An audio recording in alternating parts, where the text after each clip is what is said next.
안녕하세요. 2024년 5월 9일 목요일입니다. 오늘 함께 묵상하실 말씀은 사도행전 4장 32절부터 5장 11절까지의 말씀이고요. 제목은 헌신과 가식입니다. 누가는 지금까지 이어가던 사도들의 사역 이야기를 잠시 중단합니다. 5장 12절에 다시 이어가게 되는 거죠. 그 사이에 오늘 본문의 초대교회의 여러 가지 모습을 소개하게 됩니다. 초대교회는 마가의 다락방에 모인 120여 명의 성도들로부터 시작이 돼서 베드로와 사도들의 간증과 설교를 듣고 3,000명이 예수 믿게 되고 또 5,000명이 예수 믿게 되잖아요. 이렇게 그 모든 숫자가 예루살렘 교회에 모여 있다고 말하진 않지만 그렇게 성장해 가고 있다. 성경은 그렇게 말씀하고 있는 것입니다. 살아있는 것은 자라고 열매를 맺는다. 말씀드린 것을 기억하시나요? 초대교회에 대해서 누가의 기록에 의하면 유대인들과 이방인들이 함께하고 남자와 여인들 그리고 주인과 노예들이 한자리에 모여 예배하는 공동체였습니다.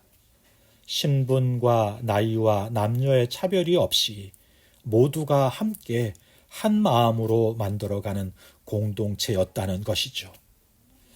오늘 본문에서는 좀 더 교회에 대해서 이해할 수 있고 그리고 또 소망할 수 있도록 우리를 이끌어 갑니다. 본문을 함께 보죠. 첫 번째 단락이 4장 32절부터 35절까지인데요.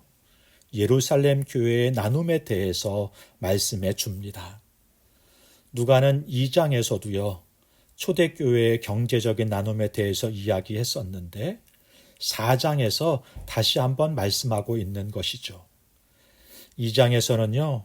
3,000명의 성도들이 예수를 믿고 세례를 받은 후에 믿는 사람들이 다 함께 있어 모든 물건을 서로 통용하고 이렇게 말씀이 이어가고 있죠. 4장 32절에서 보면 믿는 무리가 이렇게 말씀합니다. 헬라어를 직역하면요. 믿는 남자들의 무리라고 기록할 수가 있겠어요. 베드로의 설교를 듣고 남자 5,000명이 예수 믿었다. 이 말씀을 지금 이어받아서 이 말씀이 기록되고 있다는 것입니다.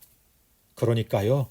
5,000명이 2장의 3,000명이 한 마음과 한 몸으로 서로의 필요를 채웠던 것처럼 베드로의 설교를 듣고 예수 믿게 된 5,000명이 한 몸같이 한 마음으로 서로를 돌봤다 말씀하고 있는 것입니다.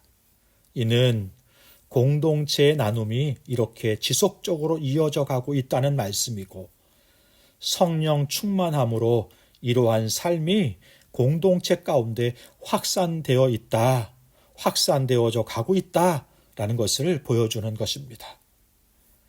누가는 초대교회 성도들이 기도에 힘썼다고 말하죠.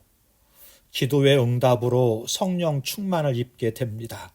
그리고 성령 충만을 입은 성도들의 삶은 크게 두 가지 현상을 보인다고 말하는 거예요. 첫째는요, 전도하는 삶을 삽니다. 내가 보고 들은 것을 말하지 않을 수가 없다. 베드로가 이렇게 고백하잖아요. 두 번째로는요, 오늘 본문에 기록된 것처럼 한 마음 한 뜻으로 서로의 필요를 채워주는 삶을 산다라고 말합니다. 사심이 없이 공동체 의식을 가지고 살고 자기가 가진 것을 자기의 것이라고 주장하지 않으며 공공의 선을 위해 사용할 줄 알게 되었다 말씀하고 있는 것입니다. 사랑하는 성도 여러분, 성령 충만은 어떤 능력으로 나타나는 것이 아니라 삶의 변화로 나타난다는 것을 기억하시기 바랍니다. 오해하지 말아야 할 것은요. 32절에 자기 재물을 조금이라도 자기 것이라 하는 이가 없다라고 하는 말씀인데요. 자기 재산권을 포기했다는 말이 아닙니다.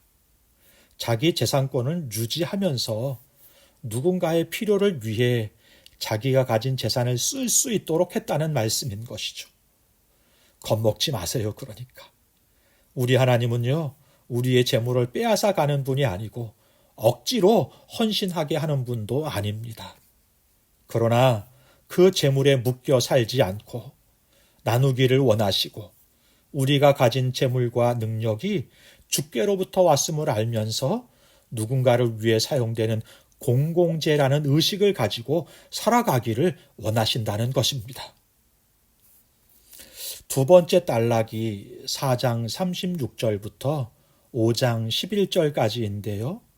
초대교회 모습 중에 긍정적인 예와 부정적인 예를 들어서 말씀을 풀어주십니다.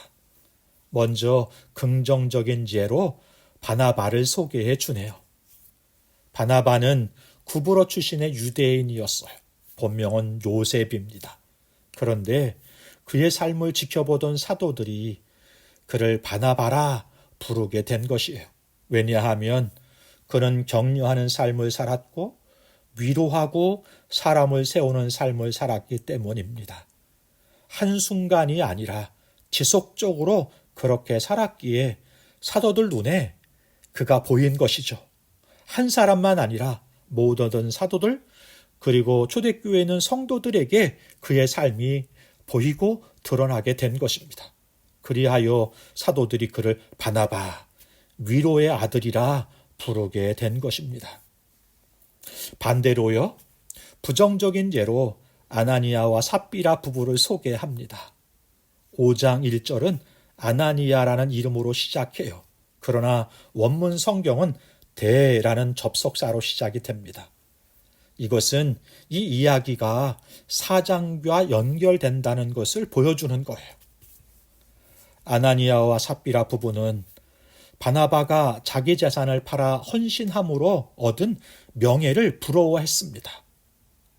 그래서 자신들도 그런 명예를 얻기 위해서 자신들이 가진 소유를 팔아 교회에 드리기로 마음먹은 것이죠. 그런데 전부 드리긴 아까운 거예요.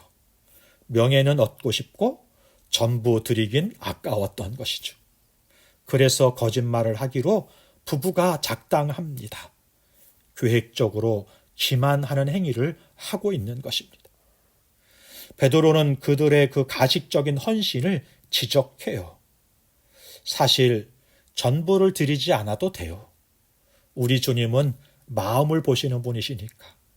우리가 최선을 다하여 섬기고 헌신했다면 기쁘게 연락하시는 분이십니다. 그러나 그들은 거짓말로 공동체를 속이고 기만한 것이죠. 이는 공동체만 아니라 하나님을 속인 것입니다. 이렇게 헌신하고 헌금한 사람들이 가만히 있겠습니까? 자신이 헌금한 이상으로 티를 내고 큰 소리를 칠 거예요. 교회를 좌지우지하려고 할 거예요. 이렇게 허물어진 교회가 한둘이 아닙니다. 이렇게 교회를 떠난 성도가 적지 않은 것이 현실입니다. 오늘 우리의 헌신이 순수함을 잃지 않기를 위해 기도하면서 살았으면 좋겠어. 선한 동기로 할 수 있기를 바라고 그 마음이 변함없기를 바라고 건강하게 변화될 수 있기를 바랍니다. 그리고 나누기를 아까워하지 않는 주님의 마음을 가질 수 있기를 주님의 이름으로 축복합니다. 기도하겠습니다. 좋으신 하나님 아버지, 이 시대에 교회들이 성령의 충만한 가운데 주의 뜻을 잘 드러내고 힘들고 지친 영혼들에게 소망이 되고 그리고 가난하고 소외된 이들에게 비빌 언덕이 될 수 있게 하여 주옵소서.